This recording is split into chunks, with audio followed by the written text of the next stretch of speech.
그동안 러시아에 이중 용도의 무기 부품을 수출해왔던 중국이 미국의 강력한 세컨더리 보이콧 경고에 결국 두 손을 들었습니다. 이는 미국의 제재 위협이 언제든지 현실화될 수 있다는 위기감 때문에 중국도 러시아에 대한 수출 품목 통제에 나선 것으로 보입니다. 여기에 대해서 와이타임스가 파헤쳐봤습니다. 지금 시작합니다.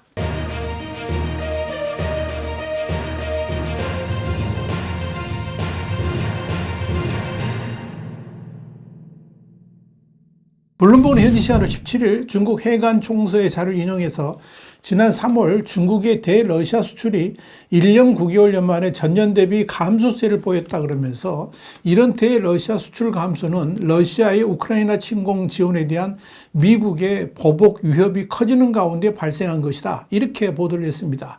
블룸버그에 따르면 이 러시아와 중국 간의 무역은 중국의 러시아 석유 수입과 자동차, 산업 장비 및 전자제품 수출로 인해서 작년에 기록적인 2,400억 달러를 기록했습니다. 또한 러시아은행 자료에 따르면 3월 러시아의 총 수입액은 작년 같은 기간에 비해서 18% 감소를 했습니다. 이는 중국뿐만 아니라 튀르키예, 그러니까 터키 등의 대러시아 수출도 미국의 제재 압박으로 인해서 교역이 줄어들었음을 뜻합니다. 그동안 러시아와 중국 간 무역은 우크라이나 전쟁 발발과 그에 따른 서방의 제재 압박에도 불구하고 아주 견조한 성장세를 보여왔습니다. 문제는 이런 중러 간 교역 확대가 미국이 주도하는 대러시아 제재를 뒤흔들고 있다고 판단해서 그동안에 여러 차례 러시아에 대한 수출 제한을 요구하면서 불응하게 되면 강력한 세컨더리 보이콧을 행사할 수도 있다. 이런 경고를 해왔습니다. 지난 12월 미 재무부는 러시아 군사용으로 필요한 반도체, 볼 베어링 및 기타 장비를 조달하는 거래를 촉진하는 은행에 대해서 2차 제재를 가할 것이다 라고 발표한 바 있습니다.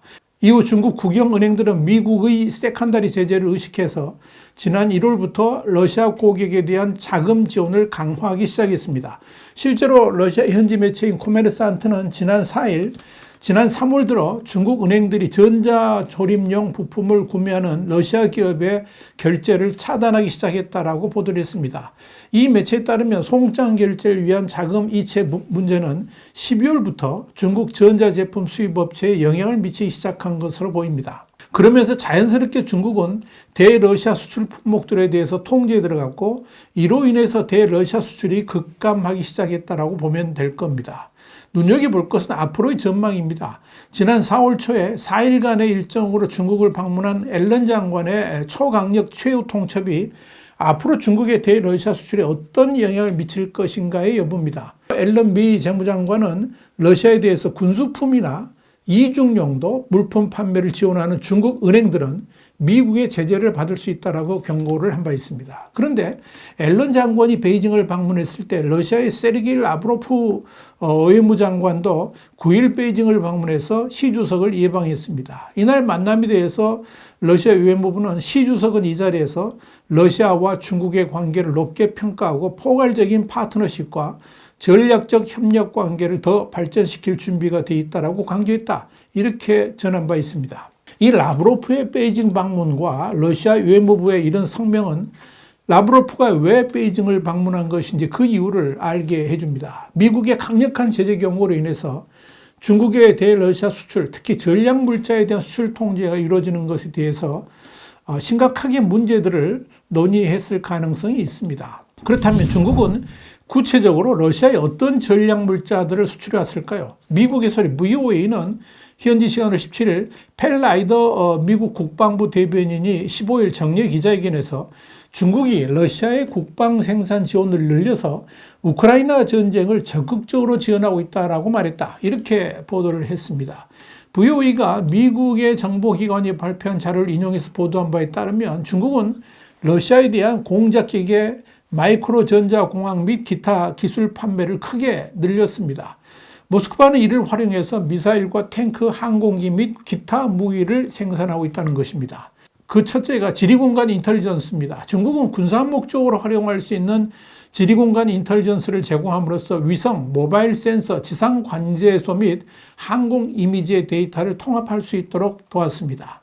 두 번째는 5G와 이성 기술 협력입니다. 지난 3월 1일 영국 왕립 국방연구소가 발표한 자료에 의하면 중국은 러시아와 민간 5G 무선 통신 및 위성 기술 분야 협력을 통해서 정보 및 군사적 성과를 지원하고 있습니다. 특히 5G 기술은 군사 표적의 정확한 추적, 드론 및 센서 데이터의 신속한 전송과 실시간 처리, 전장에서의 원활한 통신 등을 보장할 수가 있습니다.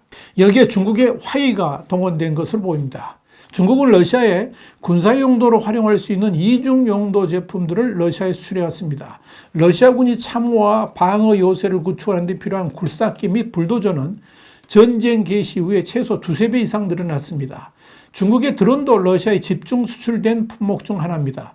이와 관련해서 폴리티코는 작년 7월 러시아가 2023년 첫 7개월 동안에 중국에서 1억 달러 상당의 드론을 수입했다라고 보도했는데 이는 우크라이나보다 30배 많은 수치입니다. 또한 지난해 7월 니케이 아시아 조사에 따르면 러시아 기업은 2022년 12월부터 2023년 4월까지 약 10만 3천 달러 상당의 드론을 중국에서 최소 37대 수입한 것으로 나타났습니다. 게다가 이 드론의 세관 신고 목록에는 특수군사작전 전용이라고 명확하게 명시되어 있었습니다.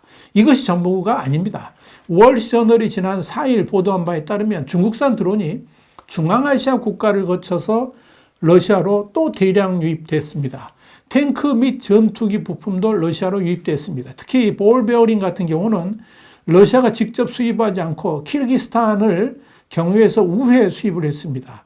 이런 전차 부품 수입으로 러시아는 전쟁 전보다 2배 이상의 전차를 생산할 수가 있었습니다. 또한 지난해 7월 미국 정보계가 공개한 공공정보 문서에 따르면 중국은 러시아의 항공 전자 장비 및 전파 방해 기술, 또 군사적 가치가 분명한 전투기 엔진 부품 등 이 첨단 군사 부품을 제공해 왔습니다. 칩과 집적 회로도 중국을 통해서 러시아로 들어갔습니다. 이들은 첨단 무기 생산에 필수적입니다. 실제로 중국 세관 자료에 따르면 2022년 중국이 대러시아 집적 회로 수출액은 총 1억 7,900만 달러로 2021년에 2배 이상 증가를 했습니다.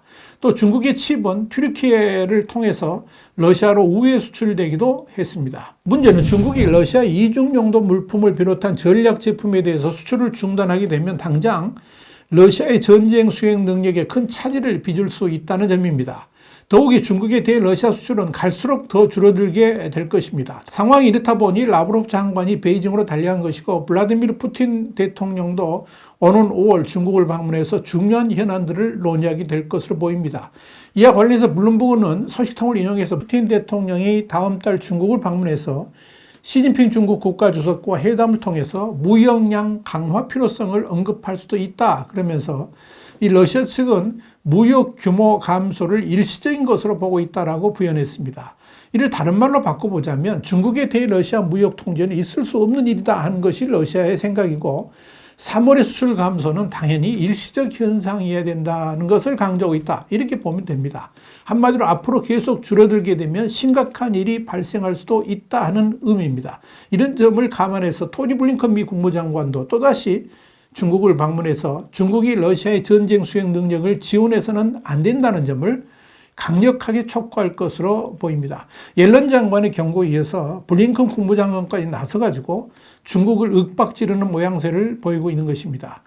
블링컨 장관의 방중 일정은 아직 정해지지 않았는데 푸틴의 베이징 방문에 맞춰서 중국으로 날아갈 것으로 예상이 됩니다. 로이터 통신이 현지 시간으로 17일 보도한 바에 따르면 미 국무부는 블링컨 장관의 방중과 관련해서 지난 몇 달 동안에 우리가 목격한 것은 러시아가 우크라이나 전장에서 산업 기반을 재건하고 무기를 생산하는 데 사용한 자재들이 중국에서 러시아로 이동하고 있다는 것이다. 그렇게 말하면서 미국은 중국의 이런 지원에 대해서 깊은 우려를 가지고 있다고 지적을 했습니다. 미국 국무부는 이어서 기자들에게 드론 및 미사일 기술, 또 위성 이미지 및 공작 기계를 포함해서 중국이 러시아에 제공한 내용에 대해서 자세하게 브리핑하면서 중국이 이런 지원을 한 것은 실제 무기가 아니지만 러시아가 우크라이나에서 전쟁을 수행하는 데 있어서 러시아의 군사력을 증강하는 데 큰 도움이 되고 있는 것이다. 이렇게 꼬집었습니다. 그렇기 때문에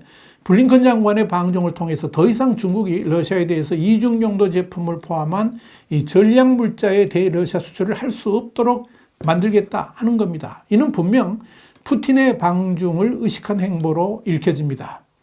앞으로 눈여겨볼 것은 중국의 전략 제품 수출 제한이 언제까지 이어질 수 있을지의 문제, 그리고 러시아가 중앙아시아 국가들을 통한 우회 수입을 할 수도 있다는 점입니다. 여기에 대해서 블룸버그 이코노믹스의 알렉산더 이사코프 러시아 이코노미스트는 미국이 러시아와 관련된 세컨더리 보이콧, 그러니까 2차 제재 위험에 대해서 더 강한 신호를 보내는 것은 무역 문제 해결에 더 오랜 시간이 걸리고 러시아 수입업자들은 무역 활성화를 위해서 점점 더 중앙아시아 국가에 의존해야 한다는 것을 의미한다. 이렇게 말했습니다. 그러나 이마저도 미국이 중앙아시아 국가들에 대해서 제재를 확대해 간다면 러시아는 그야말로 숨막히는 일들이 벌어질 수도 있을 겁니다. 그렇다면 이제 물고 물리는 게임, 그러니까 러시아의 제재 우회가 어느 수준까지 이루어지냐에 따라서 미국의 러시아 제재 효과도 성패가 결정될 수 있을 것으로 보입니다.